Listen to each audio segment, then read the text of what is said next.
Welcome to day 1 of the 30-day self-trust challenge. Today in our 30-day self-trust challenge, we're working on what self-trust actually is. Today we're starting with what self-trust actually means. So self-trust isn't confidence, it's not liking your body. It's the belief that you can listen, respond, and recover, even if you mess up, even if you don't do it perfectly.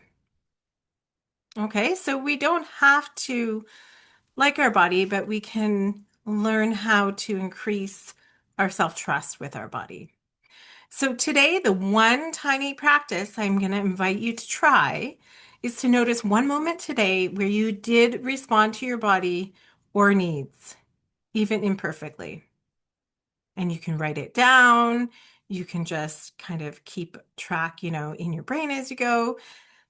But if you actually journal or just write point forms for each day of the challenge, it will give you great feedback on how well you're actually doing. And that feedback actually helps us build that self-trust as well. Okay? So I want you to pause and take one moment to notice where you did respond to your body or your needs imperfectly, even today. Okay? So I'll give you an example. I've been cross-country skiing. Noticed that my socks weren't tall enough and my boot was causing some irritation, which caused a bit of a wound on my ankle.